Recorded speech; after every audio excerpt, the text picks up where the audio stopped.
चलिए देखिए बाबू, कल हम लोग पढ़ लिए थे इंपोर्टेंट पॉइंट्स अबाउट इलेक्ट्रॉन, यानी इलेक्ट्रॉन के बारे में महत्वपूर्ण बिंदुएं। आज हम क्या देखेंगे बाबू? इंपोर्टेंट पॉइंट्स अबाउट प्रोटॉन, यानी प्रोटॉन के बारे में महत्वपूर्ण बिंदुएं। आप लोग बता दिए थे कि जब एनोड किरण का खोज हुआ था तो एनोड जो किरण है वह एनोड से निकल करके कैथोड की ओर जाता है। एनोड किरण बहुत छोटे छोटे कणों से मिलकर बना हुआ होता है, जिस छोटे छोटे कण को प्रोटॉन कहा जाता है। कौन बोलते हैं बाबू? प्रोटॉन। प्रोटॉन पर धन आवेश होता है जो एनोड से निकल करके किधर जाता है? कैथोड की ओर जाता है, याद रखिएगा। अब प्रोटॉन प्रोटॉन का हम लोग थोड़ा देखें, इस पर चार्ज कितना होता है, इसका मास कितना होता है। तो आइए सबसे पहले हम लोग थोड़ा देखें चार्ज। इसको हम बोल देते हैं ए नंबर, इसको लिखेंगे चार्ज ऑफ प्रोटॉन। प्रोटॉन का थोड़ा हम लोग चार्ज देखें तो अब वो चार्ज यहाँ पर दो प्रकार का हो जाता है। पहले वाले चार्ज को आप लोग जानते हैं, हम रिलेटिव चार्ज बोलते हैं। क्या बोलते हैं? रिलेटिव चार्ज बोलते हैं, रिलेटिव चार्ज। और दूसरी वाली चार्ज को क्या बोलते हैं बाबू? अब्सोल्यूट चार्ज, यही ना, अब्सोल्यूट चार्ज पढ़ते हैं। रिलेटिव जो चार्ज होता है प्रोटॉन को आप लोग जानते हैं P प्लस से सूचित किया जाता है। तो बाबू प्रोटॉन से जो चार्ज रिलेटेड है, जैसे कि यहाँ पर +1 छिपा हुआ है, तो ये जो चार्ज रिलेटेड है इसी को रिलेटिव चार्ज कहा जाता है। तो आपसे कोई पूछ देगा प्रोटॉन पर कितना आवेश होता है, तो जल्दी से नहीं बोल देना है कि प्रोटॉन पर +1 चार्ज होता है। पहले आपको ये पूछना है कि प्रोटॉन पर आप कौन सा चार्ज पूछ रहे हैं, रिलेटिव चार्ज या अब्सोल्यूट चार्ज। तो आप जानते हैं रिलेटिव चार्ज कितना हो गया? +1। रिलेटिव मतलब जो से जुड़ा हुआ है, रिलेटेड है, तो प्रोटॉन पर +1 चार्ज होता है ना। इसी +1 चार्ज को हम क्या बोलेंगे? रिलेटिव चार्ज बोलेंगे। यदि वहीं आप आईआईटी की एग्जाम देने जाइए तो अगर हमें अब्सोल्यूट चार्ज पूछ लिया जाता है, तो अब्सोल्यूट चार्ज यहाँ पर दो हो जाएगा, कल इलेक्ट्रॉन में भी होता, प्रोटॉन में भी होगा। तो यहाँ पर देख लीजिएगा, अब इलेक्ट्रॉन पर होता था -1.6 इंटू 10⁻⁻19 कूलम, ये होता था। अब हम लोग प्रोटॉन का निकाल रहे हैं तो यहाँ पर क्या कर देंगे? प्लस कर देंगे। यह किस में वैल्यू होता था सर? SI यूनिट में, यह SI यूनिट में इसका वैल्यू होता था। यदि वही सीजीएस यूनिट में देखा जाए बी नंबर में, तो उसका वैल्यू आप लोग को बता दिए थे, माइनस इलेक्ट्रॉन होता था ना, -4.48 इंटू 10⁻⁻10 ESU, वह इलेक्ट्रॉन होता था ना। अगर यहाँ पर चिन्ह क्या कर दें प्लस, तो ये किसके लिए हो जाएगा? प्रोटॉन के लिए हो जाएगा। तो प्रोटॉन का अब्सोल्यूट चार्ज दो हो गया बाबू, एक हो गया SI यूनिट में और एक किस में हो गया बाबू? CGS यूनिट में। याद रखिएगा, आप लोग कल बता दिए थे ESU का मतलब होता है इलेक्ट्रोस्टैटिक यूनिट, हिंदी में इसको पढ़ेंगे स्थिर वैद्युतिकी इकाई। समझ में आ गया होगा? ठीक है, चलिए अब हम लोग थोड़ा देखें इसका मास बी नंबर में। तो हम यहां से लिखेंगे मास ऑफ प्रोटॉन। हिंदी बताइए, प्रोटॉन का द्रव्यमान, प्रोटॉन का द्रव्यमान, मास ऑफ प्रोटॉन, प्रोटॉन का द्रव्यमान। अब यहाँ पर प्रोटॉन का भी द्रव्यमान कौ प्रकार का हो जाएगा बाबू? दो प्रकार का। कौन कौन? एक रिलेटिव मास और दूसरा अब्सोल्यूट मास। तो आइए पहले हम लोग लिख लेते हैं रिलेटिव मास।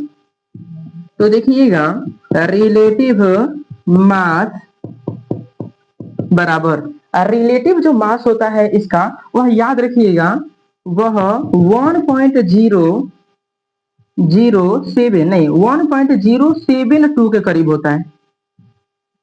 कितना होता है? 1.072 के करीब होता है। यह एग्जैक्ट वैल्यू नहीं है बाबू, इसके बाद भी यह लगातार अनंत तक बढ़ता ही रहता है। तो 1 बोलिए, हम लगभग इसको बोल सकते हैं। तो ये लगभग एक रहेगा ना, हम 1 बोलेंगे। क्या बोलेंगे? 1। जब भी बोर्ड में क्वेश्चन आएगा ना तो 1 ही ऑप्शन में रहेगा, ये 1.072 नहीं रहेगा। तो इसको आप याद रखिएगा। रिलेटिव मास कितना होता है बताइए? 1 होता है। ये रिलेटिव मास 1 हो गया ऑब्जेक्टिव क्वेश्चन के लिए। सेकेंड देखिए, रिलेटिव मास के बाद कौन सा मास आता है बाबू? अब्सोल्यूट मास। यहाँ से ले देंगे अब्सोल्यूट मास। अब्सोल्यूट मास, अब्सोल्यूट मास किसका निकाल रहे हैं हम बताइए? प्रोटॉन का। तो अब्सोल्यूट जो मास होता है बाबू, वह होता है 1.67 इंटू 10⁻⁻27 kg। अब इसको यदि हम ग्राम में बदल देता, आप जानते हैं चूंकि 1 किलोग्राम बराबर होता है 1000 ग्राम, पता है ना। इसी को हम क्या लिख देंगे? 10⁻ 3 ग्राम। अगर इस केजी को यानी किलोग्राम को हम किसमें बदल दें, ग्राम में, तो आप जानते हैं यहाँ पर क्या हो जाएगा 1.67 इंटू 10⁻⁻27 और इंटू में यहाँ पर केजी को किसमें बदल दें, ग्राम में, तो 10⁻³ ग्राम लिख दें। तो ये बताइए कितना हो जाएगा 1.67 इंटू 10 आधार सामान्य पावर जुड़ जाएगा, तो 27 में -27 में 3 जोड़ेंगे तो माइनस के 24 ग्राम हो जाएगा। याद रहेगा बाबू।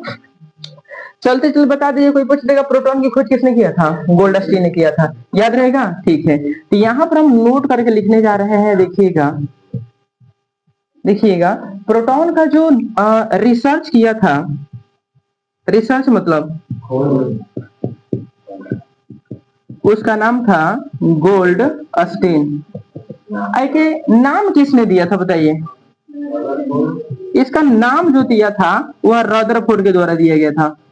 किसके द्वारा बाबू, रदरफोर्ड के द्वारा। आप लोग को बता दिए थे कि प्रोटॉन जो होता है वह एक छोटा छोटा कण है जिससे एनोड किरण मिल करके बना होता है। एनोड किरणों की जो दिशा होती है वह एनोड से निकल कर किधर होती है, कैथोड की ओर होती है। इसीलिए कैथोड किरण पर ऋण आवेश होता था और एनोड किरण पर धन आवेश होता था। एनोड जो किरण होती है उस पर धन आवेश होता है, इसीलिए विसर्ग नली में उसकी दिशा एनोड से किधर होती है, कैथोड की ओर होती है। ये सारा इंपोर्टेंट पॉइंट्स हो गया। अगर जेईई की एग्जाम में बैठना होगा, आईआईटी की एग्जाम देना होगा, नीट की एग्जाम देना होगा, तो वहां सबसे बोर्ड में क्वेश्चन पूछा जाएगा प्रोटॉन का एब्सोल्यूट चार्ज कितना होता है, तो वह भी आपसे क्वेश्चन पूछा जाएगा what is the absolute charge on proton in SI unit, यानी एसआई यूनिट में प्रोटॉन का एब्सोल्यूट चार्ज कितना होता है, तो आपको ये बोलना है।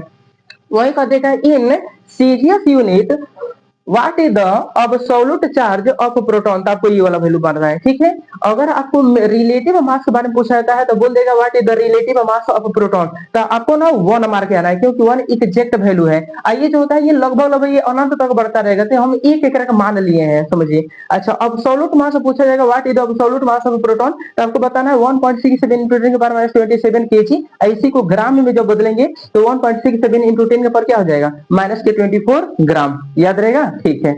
और प्रोटॉन का स्पीड ज्यादा करना हो तो प्रोटॉन का स्पीड ज्यादा करने के लिए क्या करना पड़ेगा, जो पिस्टन है जहां से आप लोग गैस का प्रेशर डालते हैं, उस गैस का प्रेशर कौन सी कर दीजिएगा, बढ़ा दीजिएगा। जो वोल्टेज है, जो 10 वोल्टेज आप लोग डालते हैं, उस वोल्टेज कौन सी कर दीजिएगा, बढ़ा दीजिएगा। तो वोल्टेज बढ़ाने से और प्रेशर बढ़ाने से एनोड किरण का स्पीड क्या हो जाएगा, बढ़ जाएगा, जिसके चलते प्रोटॉन को भारी मात्रा में देखा जा सकता है। याद रहेगा, ये आप लोग का टॉपिक स्पेशली आईआईटी के लिए है। अगर बोर्ड के एग्जाम में अगर ये पूछा जाता है तो वो याद रखिए, ठीक ना। वैसे ही सब आईआईटी के क्वेश्चन हो गया, याद रहेगा, ठीक है। उतरिए।